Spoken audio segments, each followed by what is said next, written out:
Oke, selamat malam semua. Salam profit, saya Full dari platinumforex.id. Vlog kali ini saya akan memberikan info terbaru tentang perkembangan dari saham trade yang tanggal 3 Januari kemarin 3 orang dari saham trade telah ditangkap polisi di Singapura. Mungkin teman-teman yang sudah join Fin888 ingin dapat info update terbaru mengenai bagaimana perkembangannya. Saya ada info bagus, mungkin ada baiknya teman-teman subscribe SG Fair Movement. Ini adalah warga Singapura umur 34 tahun yang dia sedang menyelidiki tentang saham trade dan Fin888. Dalam investigasinya dia sudah mengupload di YouTube dia, SG Fair Movement,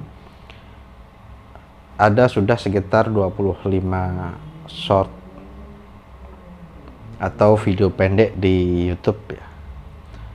Jadi dia mulai upload di tanggal 5 Januari 2022 tentang saham trade. Begitu saham trade ditangkap, akhirnya para member tidak bisa withdraw, aktivitinya sudah stop. Ya, akhirnya dia banyak mengupload tentang perkembangan saham trade. Salah satunya adalah ketika alamat virtual office-nya didatangin, kemudian ternyata di alamat tersebut tidak sesuai dengan alamat saham trade.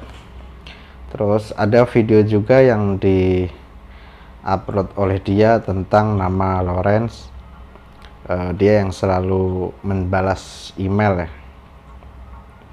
Terus dia juga upload tentang email dia ke ASIC sebagai regulasi yang diakui oleh saham trade. Info tentang penyelidikan dia banyak di-update di sini ya. Kemudian di investigasinya ini, dan dia juga menyebut nama Peter Peter Suvandri di investigasi dia dengan seperti ini juga. Ada Peter, terus kemudian kontak dengan Sam yang menanyakan kondisinya. Terus ada juga investigasi dia tentang bagaimana saham trade di Facebooknya menulis tanggal yang salah ya. Banyak ya, nanti teman-teman bisa lihat sendiri di YouTube ini.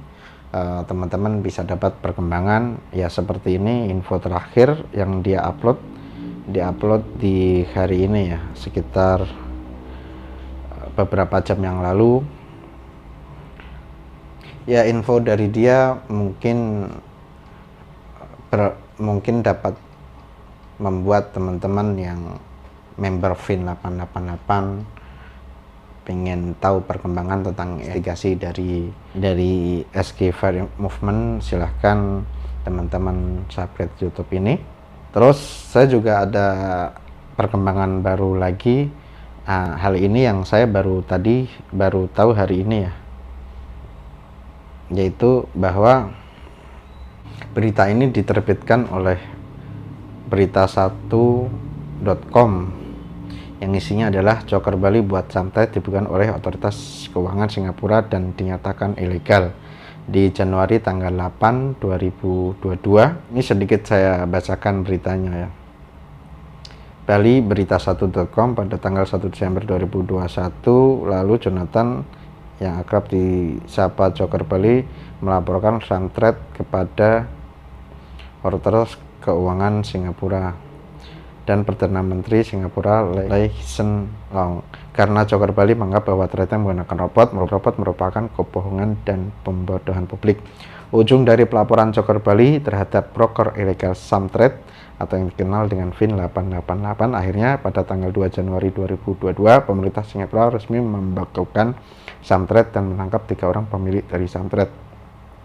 Saat ditemui di kediamannya di kawasan Umalas Bali, Joker Bali yang merupakan trader asal Indonesia yang resmi tersertifikasi dari NYSE New York Stock Exchange di Wall Street menyebut bahwa dirinya juga akan melakukan pelaporan terhadap sejumlah perusahaan investasi bodong berkedok robot trading di Indonesia.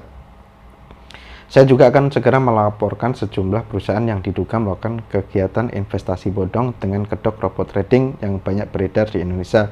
Dan kalau terbukti bodong, saya jamin mereka akan tutup dan para pelaku termasuk pemilik dan leader-leadernya akan diproses sesuai hukum. Daftar perusahaan yang saya duga investasi bodong diantaranya DNA Pro, Net89, Fahrenheit, Viral Blast, dan masih banyak lagi. Joker Bali mengajak masyarakat untuk cerdas dan tidak mudah tertipu oleh perusahaan investasi bodong yang berkedok robot. Dikarenakan trading yang benar dan sah di bursa adalah dilakukan dengan cara analisa dan mengambil posisi dilakukan secara langsung oleh para trader. Ayo masyarakat jangan mau tertipu sama perusahaan investasi bodong berkedok robot trading, karena saat ambil posisi trade yang benar itu langsung dilakukan oleh trader langsung dengan analisa personal, bukan pakai robot-robot gak jelas, ungkapnya. Joker Bali menyebut dirinya sedang mengatur jadwal audiensi dengan Kapolri agar perusahaan-perusahaan investasi bodong berkedok robot trading dapat segera ditertibkan dan para pelakunya bisa segera diproses secara hukum. Saya lagi buat agenda mau audiensi dengan Pak Kapolri supaya perusahaan investasi bodong berkedok trading dapat ditertibkan dan pelakunya bisa segera ditangkap, ujarnya. Sebelumnya, Perdana Menteri Singapura Lee Hsien Loong memberikan penghargaan kepada Jonathan Susanto atau Joker Bali dengan kategori Singapore Stock Exchange Hero. Ya, mudah-mudahan info ini valid. Teman-teman yang sudah ikut kayak DNA Pro, Net89, Fahrenheit, Viral Blast, ya mungkin lebih berhati-hati dengan adanya berita seperti ini. Informasi ini semoga bermanfaat. Sekian, terima kasih. Salam profit.